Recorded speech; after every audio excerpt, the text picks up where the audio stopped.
رسول کی اطاعت کلی اور شدید محبت مل کر کیا بنیں گی؟ اتباع. اور اتباع کا درجہ کیا ہے؟ قل ان کنتم تحبون اللہ فاتبعونی یحببکم اللہ. اے نبی ان سے کہہ دیجئے اگر تم اللہ سے محبت کرتے ہو تو میرا اتباع کرو، میری پیروی کرو، میرے نقش قدم پر چلو. اب آپ سوچئے اگر ہم کاروبار کر رہے ہیں، فرض کیجئے کوئی شخص 100% دیانتداری سے کام کر رہا ہے، کوئی شخص سود کے اندر براہ راست ملوث نہیں ہے، نماز پڑھتا ہے، روزہ رکھتا ہے، لیکن یہ اتباع نہیں کر رہا جو حضور نے جو کام کیا تھا کہ غلط نظام، طاغوتی نظام کو جڑ سے اکھاڑ کر پھینکا جائے اور اللہ کا دیا ہوا دین حق قائم کیا جائے، تو اتباع میں کیا حصہ ہے اس کا؟ کوئی نہیں. ایک سوال آپ سے کرتا ہوں، حضور نے وحی کے آغاز کے بعد کوئی کاروبار کیا؟ جی آپ پہلے بہت اچھے تاجر تھے، بہت کامیاب تاجر تھے، اس وقت کا ایکسپورٹ امپورٹ، قافلہ لے کر جا رہے ہیں شام، قافلہ واپس لے کر آ رہے ہیں، لیکن جیسے ہی وحی آ گئی، یا ایھا المدثر قم فانذر وربک فکبر، اے لحاف میں لپٹ کر لیٹنے والے اب کھڑے ہو جاؤ، کمر کس لو، گارڈ اپ یور لائنز، اپنے مشن کا آغاز کرو. اس کا آغاز کیا ہے؟ انذار، خبردار کرو انہیں کہ زندگی یہی زندگی نہیں ہے، اصل زندگی آخرت کی زندگی ہے، اور قیامت کے دن تمہیں حساب جو ہے اپنا پیش کرنا ہوگا، جواب دہی کرنی ہوگی. You will have to face the grand accountability of the day of judgment. یہ انذار سے بات شروع کرو. وَرَبَّكَ فَكَبِّرْ، اور جو ہدف ہے مقصود کیا؟ اللہ کو بڑا کرو، یعنی اس کی بڑائی نافذ کرو. پارلیمنٹ میں بھی اس کا حرف آخری ہو، لِتَكُونَ كَلِمَةُ اللَّهِ هِيَ الْعُلْيَا، تاکہ اللہ کا کلمہ سب سے اونچا ہو جائے.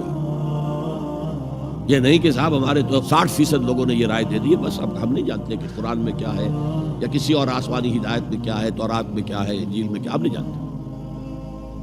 اگر ہم اس کے خلاف جد و جہد نہیں کرتے تو اتباع میں کوئی حصہ نہیں ہے. جو اطاعت تھوڑی بہت ہم کر رہے ہیں وہ بھی جزوی ہے، کلی نہیں ہے.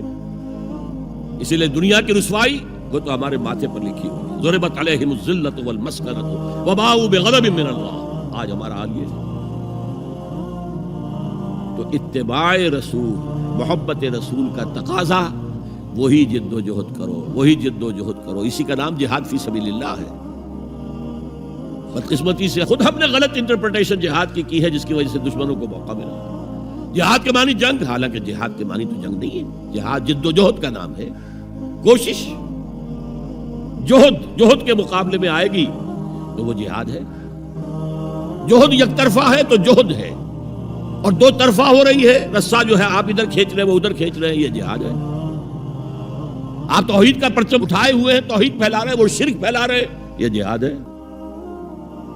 کوئی مغربی ڈیموکریسی چاہتا ہے، کوئی سوشلسٹ ڈیموکریسی چاہتا ہے، ان کے درمیان رسہ کشی ہوگی کہ نہیں ہوگی؟ یہ جہاد ہے. قتال تو جہاد کی 9 منزلہ عمارت میں جا کے 9ویں منزل پر قتال فی سبیل اللہ، اور یہ دونوں قرآن کی اصطلاحات ہیں. ہم نے جہاد کو بھی جنگ بنا دیا، تو پھر تو اب ہر شخص کو قرآن میں جنگ ہی جنگ نظر آئے گی. جہاں جہاد کا لفظ آیا جنگ، جہاں جہاد کا لفظ آیا جنگ. اسی سے تو ان کو موقع مل گیا. اے نبی آپ ان کافروں کی باتیں نہ سنیں، نہ ان کے باتوں میں آئیں، چاہے وہ صاف انکار کر رہے ہیں اور چاہے وہ کوئی مصالحت چاہتے ہیں کہ محمد کچھ نرمی دکھاؤ، کچھ ہماری مانو، کچھ اپنی منوا لو. یہ تم نے جو کل پیدا کر دی ہے، گھر گھر لڑائی ہو رہی ہے، اولاد ماں باپ سے جدا ہو گئی، بہن بھائی سے جدا ہو گیا، شوہر بیوی سے جدا، بیوی شوہر سے جدا. جو کہتے ہیں کہ a house divided amongst itself cannot stand. ہمارا تو تم نے قبائلی جو ہمارا روب تھا وہ ختم کر دیا دنیا میں. لہذا ایسا کرو، کچھ مصالحت کرو، کچھ اپنی منوا لو، کچھ ہماری مانو. قرآن نے کہا وَدُّوا لَوْ تُدْهِنُ فَيُدْهِنُونَ فَلَا تُطِعِ الْمُكَذِّبِينَ. ان کی بات نہ سنیے. تو جہاد تھا جو ہو رہا تھا، جس کے لیے میں نے رات تقریر کی ہے، جہاد بالقرآن. فَلَا تُطِعِ الْكَافِرِينَ وَجَاهِدْهُمْ بِهِ جِهَادًا كَبِيرًا. یہ سورہ الفرقان کی آیت ہے نمبر 52. اور شروع کیسے ہوتی ہے سورہ الفرقان؟ تبارک الذی نزل الفرقان علی عبدہ لیکون للعالمین نذیرا. بڑی بابرکت ہے وہ ذات جس نے اپنے بندے محمد پر صلی اللہ علیہ وسلم یہ الفرقان نازل کر دیا تاکہ تمام جہان والوں کو خبردار کر دے. انذار، اور وہ پوری نوع انسانی کے لیے انذار. اسی میں آگے آتا ہے اسی صورت میں فلا تطع الکافرین، اے نبی آپ ان کافروں کی باتیں نہ مانیں، نہ سنیں، نہ توجہ دیں.